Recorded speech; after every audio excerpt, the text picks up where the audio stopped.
So for my first question, Amelie would like to know, in your C2 analysis, you talked a lot about your own speech. However, C2 is also about promoting the use of English in the classroom. Did you provide students with opportunities to speak English during your practicum? If so, how?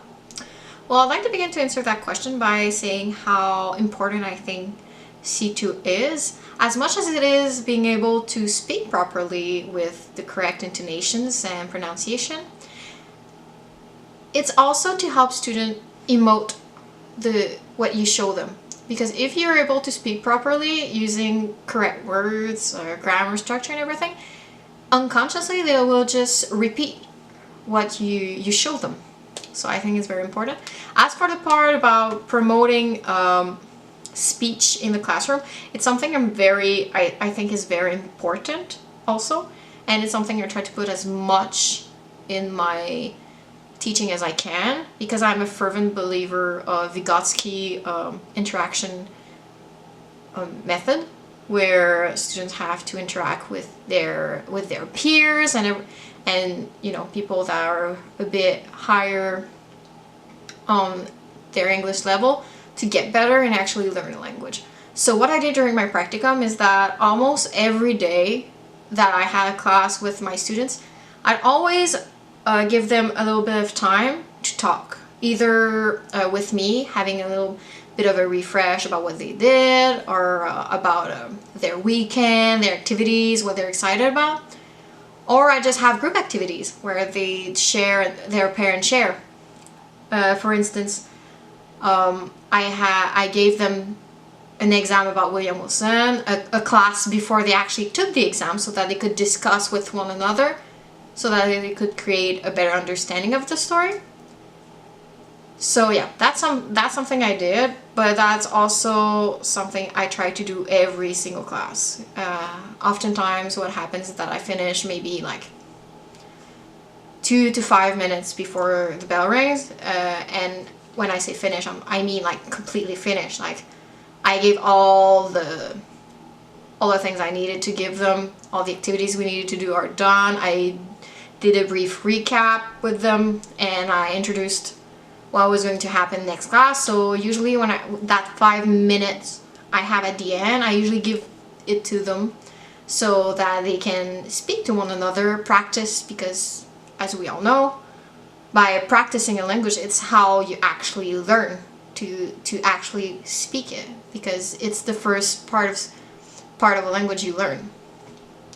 So for my second question, Alexandria would like to know, in your C1, you mentioned that getting to know your students helped you with classroom management.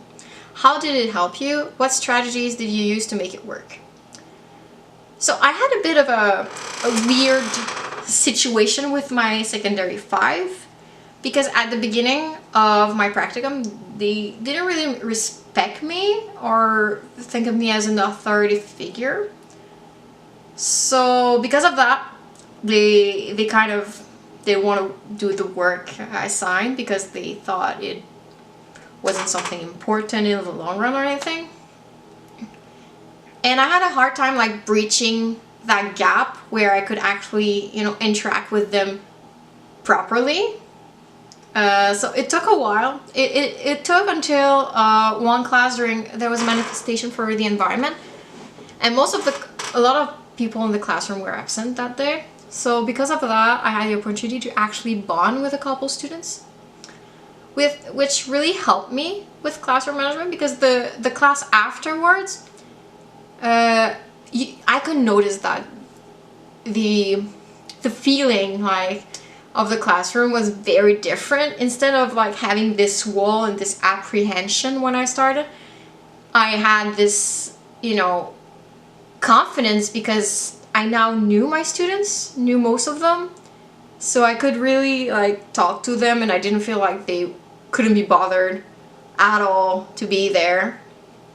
And they actually helped me during some activities, because the ones I bonded with actually were kind of policing the other in a way, where every time I tried to talk and someone would be talking over me, one of the students I bonded with would be like, yeah, no, you don't do that. So it kind of helped me. Also, during the Salon des Projets Personnels, which is something the Sec 5 have to do, I actually went out of my way to talk to students I hadn't had the opportunity to talk to yet. And also helped me because when I got in the classroom,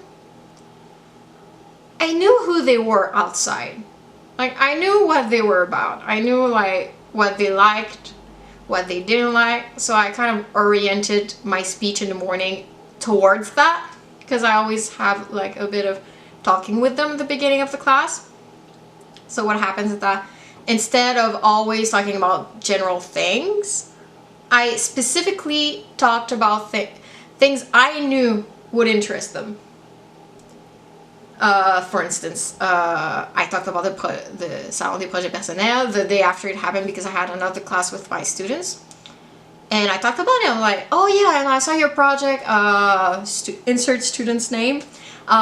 Really good. All of you were very good. And just talking about that and like asking them how it went after I left, and you know, questions like that really got them engaged in what was happening, instead of being like staring at me going, all right, we don't care, we don't want to be here, it doesn't matter, we really don't want to be here, we don't want to talk to you, you don't matter, you're this institution we don't like.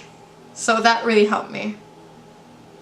And for my final question, Alexandra again wants to know, in your C2 you mentioned that you will have to be careful with verbal tics, pace, and swearing. During your second practicum, what did you do to avoid them? What did you do when realizing you were, for example, speaking way too fast for your students? So yeah, I really have a problem with actually pacing my speech, because I tend to speak very fast. Very, very fast, extremely fast. So what I did is the same thing I did with, because I have a problem with actually stress patterns, is that I would consciously practice at home, try to speak with my fellow students and try to, you know, pace myself and ask them like, okay, is this too fast? Am I too fast? To like kind of gauge where the limit was and where, you know, exactly where the limit was, where I could go faster or not. It didn't work so much, because as soon as I get stressed, all of this goes out my brain. I kind of managed towards the end to rein it in, to be at a level where I'm understood, but I still have to work on it a lot. So I'll keep doing my little workshops with my friends to tell them like, as soon as I speak too fast, just tell me, I'll go slower, and after a while it'll become a habit. It's the same thing with verbal tics. I ask people around me, if you notice I say something a lot, tell me. I'll just, you know, put it in the back of my head and try to think about it and try to erase it, because I have a tendency to form verbal tics very quickly. And swearing is one of my biggest challenge concerning C2, because what happens is that I swear a lot, but a lot in French and in English when I'm outside the classroom. And it doesn't sound proper, because you don't want to swear relating to C12. You don't want to swear on school grounds. You don't want to talk about things that are improper. You know, you really want to be careful about how you speak and how you say things. So I really had to be careful.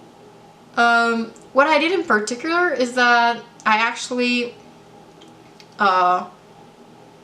policed myself. Every time I saw that I was about to swear, either I would cut myself off and use kind of another other word. Like, for example, I used dictionary once.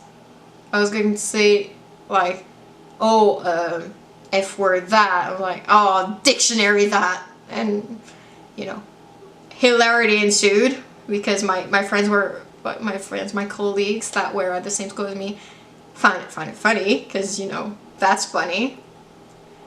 Objectively funny.